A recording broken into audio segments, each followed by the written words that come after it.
Everybody wants to rule the world. So what does this have to do with healing your brain? It turns out quite a lot. Doctors at the University of Kansas Medical Center are researching how music can rewire neural pathways, calm the mind, and even improve recovery after injury or illness.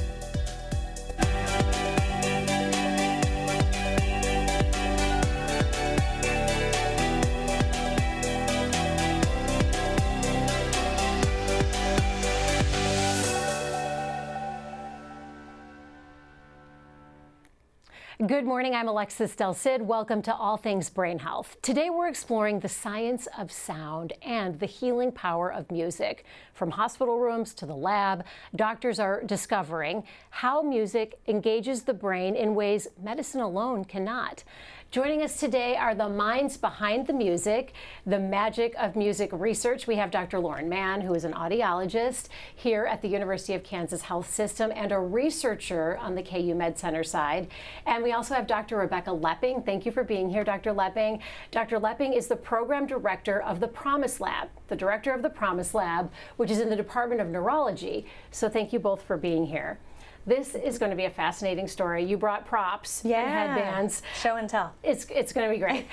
Dr. Lepping, I want to start with you. When we listen to music, what's happening inside the brain at a neurological level? We often think of music as an auditory stimulus. It's sound. But music is really more than just sound. So when we are listening to music or playing music, nearly every part of our brain is engaged. So that's our visual cortex. If we are reading music or watching performers, it's our motor cortex that makes us want to move to music. It's our emotion processing, the emotion that we get from music.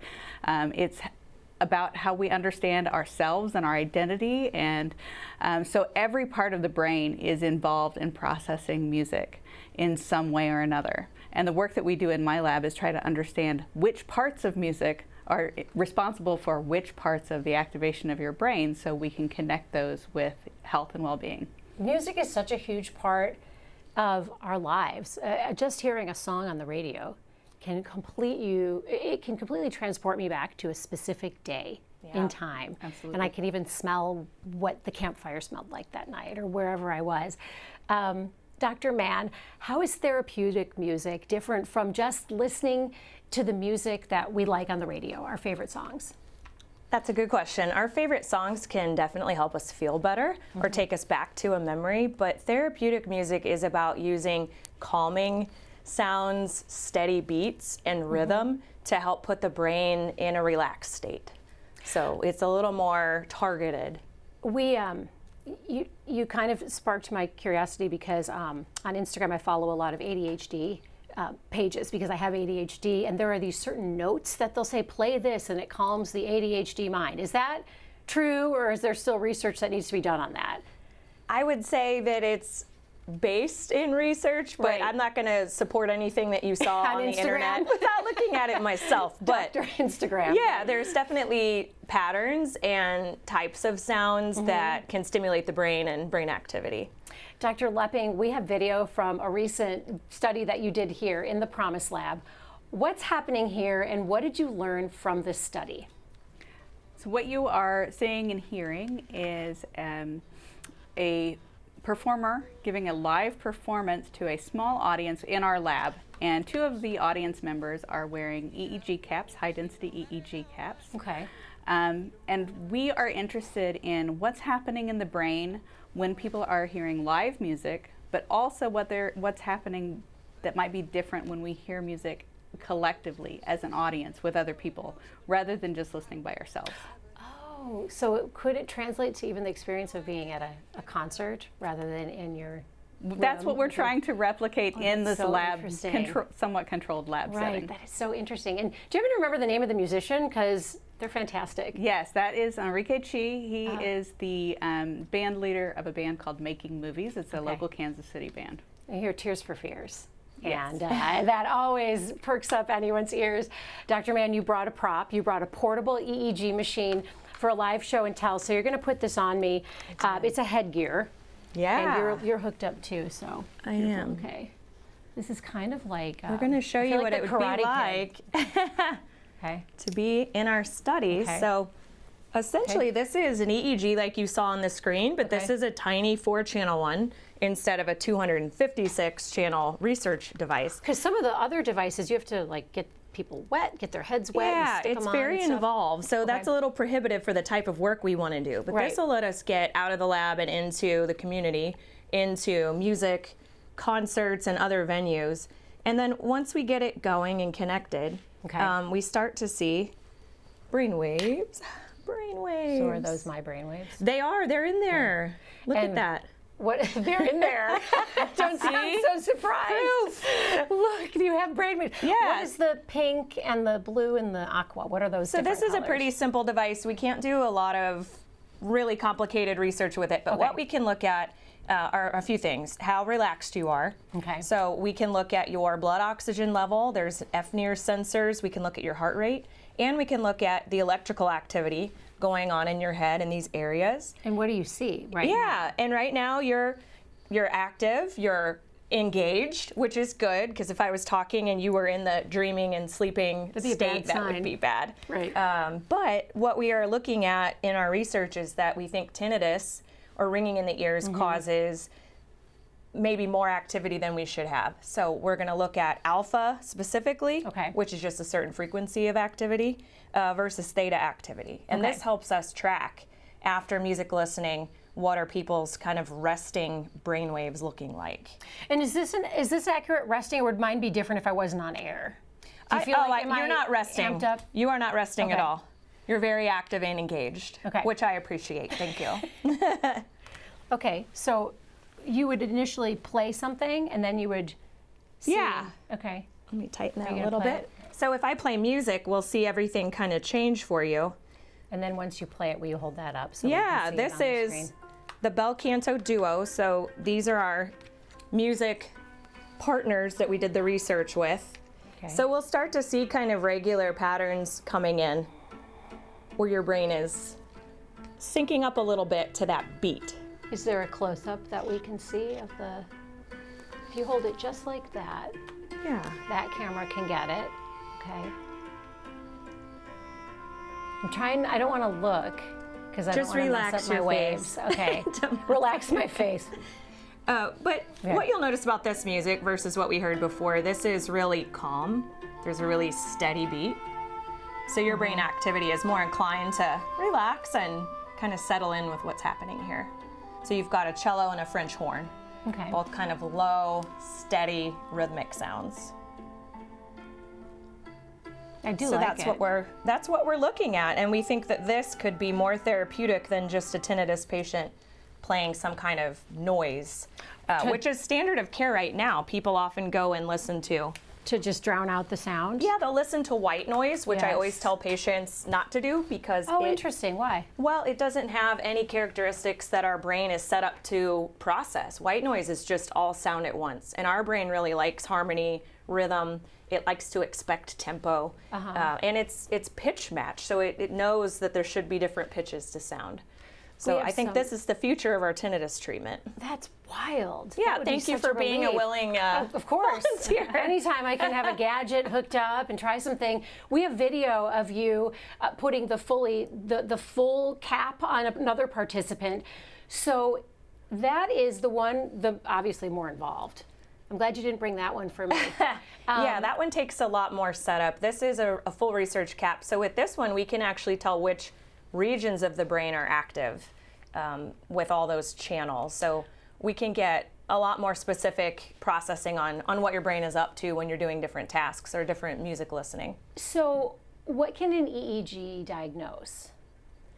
In general, it doesn't diagnose anything specific for us, but it helps us learn how relaxed someone is, how much brain power they're using to do a task. And I do a lot of research with concussion, and often we see that maybe a person can functionally complete the same task I ask a person without concussion to do, but they're taking a lot more brain energy to do it. And that's why they get so fatigued or they have a headache. Even though they're living a functional life, we can see those little differences in how their brain is getting there. That makes sense, because if you've ever tried, Spanish is not my first language, but when I speak Spanish to my husband's family, sometimes I get a headache because I'm thinking extra hard, making sure I conjugate the sentences correctly and I'm saying the right thing. Yeah. Would that be kind of similar to? Absolutely. We would be able to see your brain on overdrive there, okay. Trying to keep up. Making sure, yeah. It's hard to keep up with them. The connection between music and the mind is so real and it's so powerful. On a previous episode, we introduced you to 2 cancer patients who are using their music to inspire and uplift others going through the same treatments. A quiet room filled with IV drips and needles. Patients under blankets undergoing various infusions at the University of Kansas Cancer Center in Lee's Summit. We'll need this. That ought to do it. But what's this? Instruments, microphones, That feels about right. amps, There it goes. music. This is not your typical audience and certainly not your typical venue. 1, 2, 3, 4. But it's a location musicians Kevin Nybert and Charles Gregg know all too well. In 2019, I lost a kidney, and after that, it went to my bladder, and I even went to stage 4. I've been a patient here of Dr. Chuda's since late 2018, and I've been coming here every month since then, so been doing treatments all that time. Kevin and Charles are not only cancer patients here, they're also lifelong friends. I've known him since he was like 11. Childhood friends who also performed and played music together for more than 45 years. I was just a little kid. The guitar was bigger than I when we first started. I've got memories by the dozen. And over the decades, they've played for some incredible crowds and opened for some big names. Garth Brooks, Earl Thomas Conley, the Judds. I did all the big opening acts when they come through Kansas City. But for years, their playing was on hiatus as each friend faced their own cancer battle. Chuck and Kevin are both our patients, so we see them often. And this is where nurse practitioner Allie Burtkin steps onto stage, so to speak. She says she became concerned when she noticed a change in Kevin's once bubbly personality. He began to seem depressed and withdrawn. So Allie had an idea. I encouraged him or asked him if he would want to play in the infusion room, and he lit up just even thinking about that, and I could instantly see like the normal Kevin again and that personality back in him. Then she went to her other patient, Kevin's old friend Charles, to see if he was game. It was an instant yes. What I might be on. You know, when you're really ill, you can dwell pretty easy. You can get off on the wrong track, but music gives you a serenity that's like no other, and it comes from the heart. Can't shake the sand in my shoes. Allie says as music filled the clinic, patients and staff stopped to listen. Just a fool's holiday. You could feel the joy, not just in Kevin and Charles, but in everyone, spreading across the room like a wave. I think music is incredible. I think that everyone can relate to at least some type of music, and live music makes it even better and brings out some happiness, I think. That was fun. It's kind of boost the morale, and just love to hear music. It wasn't just a one-off. Now Kevin and Charles perform for fellow infusion patients here on a regular basis. The heart can reflect memories.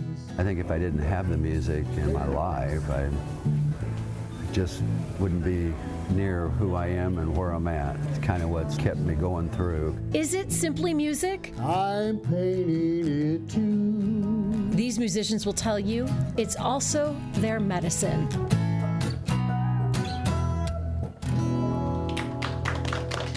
Thank you. That's one of our originals. What a gift. All those smiles, what a joy to see them bring music to patients and happiness from the patients who knew the experience and know it firsthand of being a patient. Dr. Lepping, we know the connection between the body and the brain. When it comes to healing, doctors will always say we'll have surgeons on who say the person with the most family and mental support does better in their recovery. When it comes to healing, in addition to joy, how could music help cancer patients? in that video? So the patients talked a lot about connection with others. Yeah. And music has a connection not just in that space, but connection to their past, their selves outside, their healthy selves outside of the clinic. That hope that can bring really, I think, helps people think about what it's like to not be a patient and to be a whole person. You talked about studying live music versus listening on the radio. What's happening differently, do you think, then, in the mind that's made it so much more powerful neurologically? Well, I think there are a couple of things that come to mind. One is that when you're listening to a recording of music, it's a one-sided conversation. Experience. So it's a one-sided experience. Right. And when you are listening to a live performer, the performer is engaged in that in as much as you are as the listener. And as a musician myself, when you perform music live, it's never the same twice. The audience changes the experience. What do you play? What do you perform? Do you sing I play piano and flute, and then I play with a lot of different other instruments as my hobby, but those are my primary. So when you heard that musician say he didn't know who he'd be without music? It's true. I started playing piano when I was 5 years old. I don't know how to live in the world without music. And we never have to, right? Thankfully. Boy, musicians are fascinating. Sometimes, Dr. Mann, when I listen to Dave Matthews is always tricky. There's something about some people don't like it. I love Dave Matthews, but it always makes me cry if I'm feeling fragile. What is it about music that can sometimes make me feel worse? I think your example might be memory related, or back to an era of your life when you first heard that song. So I think music can be very tied to our experiences, but there are also different notes that are in a certain pitch or sharp or flat that can evoke a different kind of feeling, even if you've never heard the song. That's what's fascinating. We will be going through songs for the background of a story, and some of them it's, oh no, that's too sad, that's just piercing. Yeah. So what is it triggering in our minds? I think it's just certain notes kind of put our brain at unrest, and that's what we're trying to do, the opposite, especially with people who have ringing in their ears. We're trying to use calm, rhythmic, expected patterns so that their brain can kind of settle in and know that this is a safe song and nothing unexpected is going to happen. Neutral? Yeah, kind of very neutral. Music. We already have some great questions and comments coming in. We love reading your comments and your questions out loud during the program. So if you have something to ask us or you'd like us to read aloud on the program, you can connect with us right now in real time on YouTube or Facebook. The links are right there on your screen. Dr. Lepping, I want to ask you about neuroarts. How are neuroarts different from music therapy? That's a really good question, one I get asked a lot. Music therapy is a certification program. So this is very similar if you understand the difference between a physical therapist and going to the gym or going for a walk. So when you listen to your favorite songs on the radio, that's more like going for a walk. You might feel better, but sometimes you need that therapist to assist you with a specific problem that you might be having. So would the neuroarts be like what? Going to the gym? So the neuroarts would be more like going to the gym. So I'm not a music therapist. I am a researcher trying to understand the mechanisms that music and art can have on health and well-being. And so I don't work one-on-one with clients or patients like a music therapist would. Right. As you're saying this, I'm thinking of all the parents out there who sometimes they find that the music and art classes get cut or they're not considered mandatory in school, which is such a shame based on what we're now learning and what's being studied about how that can be so helpful. Are there certain instruments, Dr. Mann, or rhythms that stimulate more for cognitive function? That's another good question. I think it depends on the outcome that you want. So if we want your brain to be relaxed because you have ringing in your ears, then we want something slow and steady with expected regular beats. If you're getting up in the morning and you have a lot of anxiety about going to class, having something with a lot of unexpected changes and loud volume may actually kind of make you feel worse versus something that's more slow and rhythmic might help calm you down. Like you wouldn't want to listen to a jazz riff. Right that before would be a big stressful presentation before or a test. that might Probably do it. not. Nothing against jazz, but no. Sure. Not expected or rhythmic. Dr. Lepping, how do you measure the impact then on brain health? What are you measuring? So it goes to what Dr. Mann just said, that it depends on the outcome.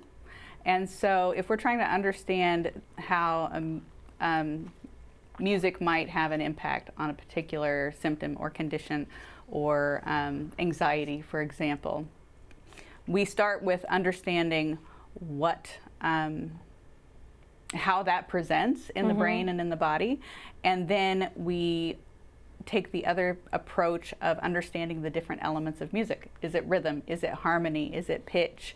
Is it instrumentation? Is it lyrics? Or something else that might be impacting that? And so our measurement then comes down to the tools that we use frequently are EEG, like we've done today. Also functional MRI we'll use. And what does a functional MRI look like? A functional MRI, a person will go into an MRI machine, which is a big tube, and we take pictures while they're resting, so while they're not doing anything but just listening to the scanner make a lot of noise, or while they're doing some sort of a cognitive task. So we can play music or other stimuli while they're in the scanner and see what parts of their brain are active compared to a different condition.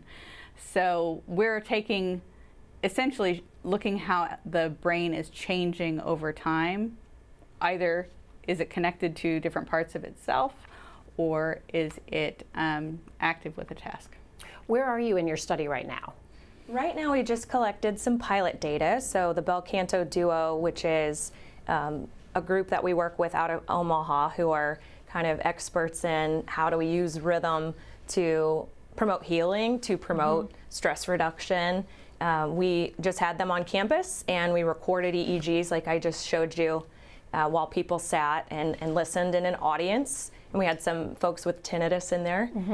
So we're really interested in how their brain reacts to live music, because a lot of people who have ringing feel like going to something that's musical might actually make the tinnitus worse. So we're interested in what type of sound causes the outcome that we're looking for versus kind of accelerating things for the person. Was the study mainly based then on focusing on tinnitus, or are there other things that could be rehabilitated that you're studying? This particular study was focused on tinnitus, but we're really interested in music as an application across health conditions, because we're not really ever addressing the underlying stress or maybe the sleep deprivation and the anxiety that comes with having a health condition in general. So I think the future's wide open. Even if people don't feel connected to music or feel like they have, a whole love affair with it, we can use rhythm, we can use certain calming types of sounds to help them relax, to help them sleep. And I think that's a big misconception. Patients used to ask me, I don't really get into music, what would I do with it? And I'm happy to show them that it doesn't have to be something that you're into. You don't even have to be awake. We can still get some therapeutic effect. Yeah, absolutely. Your eyes close and your ears don't. It's one of my favorite quotes. So your brain's always ready to listen. And before we get to community questions, Dr. Lepping, did you always know you wanted to study this? What came first? Your love for music started when you were 5. At what point did you, so that started first. At what point did you decide you wanted to study these things as a career? It was when I was an undergraduate. I was a double performance major in piano and flute. Wow, where did you go to college? Wichita State University. Okay. And so in my 3rd year, I took my required general education psychology class that I had to take, and that was when I knew.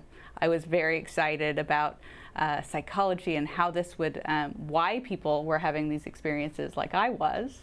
Yeah. And I switched my major. So I have a 3-year minor in music. And those are hard. Trying to double major or double minor in music. It's so hard. Yes. In addition to the medical world. That's a lot. That's what I'm saying. This is a lot. Let's get to some of the comments and questions from our viewers.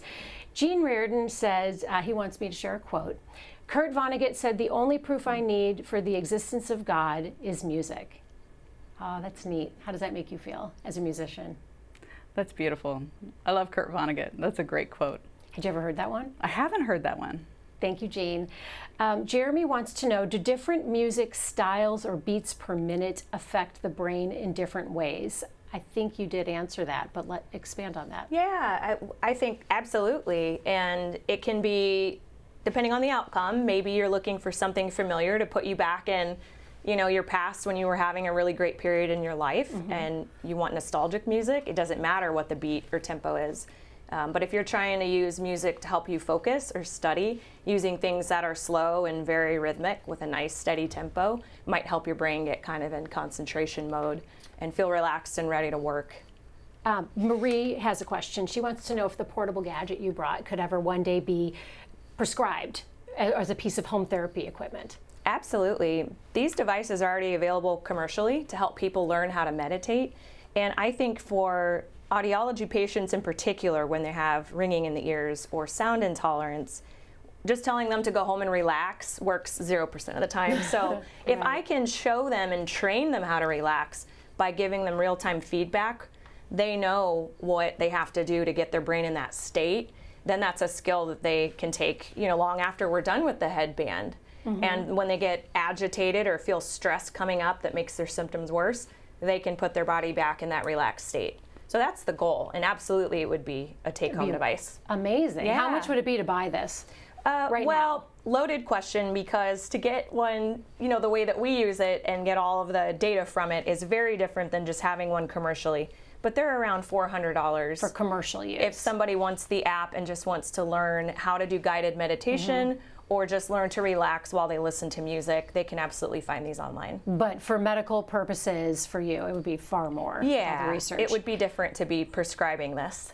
Dr. Lepping, when it comes to prescribing things, I have a question for you, because my dad, who recently passed of Alzheimer's, when he was sick, when he was in the first few years of it, the doctors said that my mom and I should take him to concerts and should maybe even get him an instrument. And my mom bought my dad a ukulele. Oh, that's beautiful. And so that's my dad trying to play the ukulele, which was hilarious. I love it. What is it about, one, playing an instrument, and two, going to live symphony concerts and concerts that doctors thought would help my dad with his Alzheimer's symptoms? The link between Alzheimer's and music is really, really powerful, especially in sparking memories. And so we've had the experience in one of our research studies observing at elder care communities, people doing, bringing in a guitar and doing a sing-along with the residents. Yeah. And people who won't speak to you for weeks will come and sing along to these songs, all the words, multiple verses. And they're smiling and making eye contact with one another. It's really, really striking. And I think it comes back to what I was talking about at the beginning, that music is activating all these different parts of your brain. So it's not just one area that might be affected, but it's able to have those redundant cues. So information from this part and this part and this part come together to help you link up those memories. That's just wild, and that would happen with my dad. Bruce Springsteen, he loves Bruce Springsteen and ELO. When those two, any songs from either of those would come on, he absolutely perked up and knew. He recognized that. We have another question from Kim Bosley Moore. She's one of our regulars. We love Kim. She writes, "I met Kevin there while doing my treatments. His daughter is my dentist." Aww. So she's talking about the video we just saw. We have another video that we want to play because I think Dr. Lepping wanted to talk a little bit more about this. So, and Alex, is this the video? Okay. Yep. When we had Enrique come to the lab, he played music from Making Movies, his own band, that our audience members may not have been familiar with. And then he played a tune that they've been playing for a while called Everybody Wants to Rule the World. Right, Tears for Fears. Tears for Fears, Yes, exactly. yes. And so when you're listening to music that you've never heard before, it's activating your brain differently than music that you know really well. And so that's one of the things that we were looking at here. Man, and you feel that when you're with your friends and you hear a song, or when you're out to a concert. I know that. It's that that communal feeling. This is a fascinating topic and a really interesting study. I can't wait to hear what comes next, Dr. Mann and Dr. Lepping. As we get to our today's takeaways, Dr. Mann, what's next with your research, and what do you want to see happen? I think what's next for us is trying to get more funding and more public awareness that music can add to clinical therapies, that it can absolutely help promote wellness and stress reduction and human connection. That's just going to help advance anything we're doing medically in the clinic. So I think that's just an exciting time for us. It is. Dr. Lepping, what do you want our viewers to know? That you don't need a physician to tell you that you can go and listen to music. If you're feeling good with it, you should do it. But what we're trying to do with our research is to understand how it can be used in that therapeutic context and get to music on prescription. That would be amazing. Real quick, how would it look to have music prescribed? What would that look like? Just with a medication, you have to understand what the mechanism is, right? You wouldn't give everybody a white pill and think that it would be the same for every treatment. You're giving someone a medication for a particular symptom.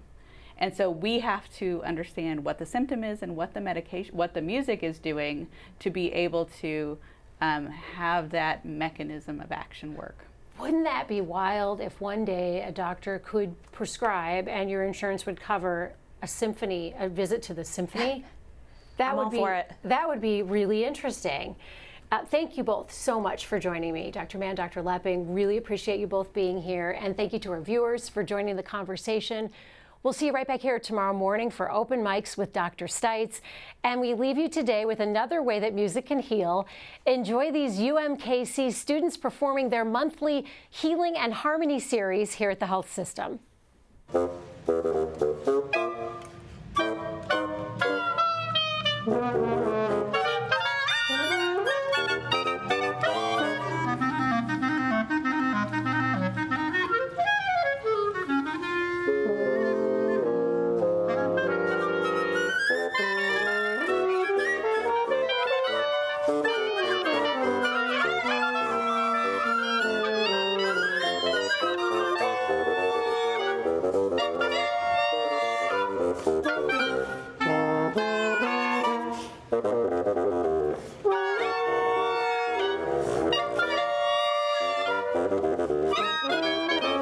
Thank you.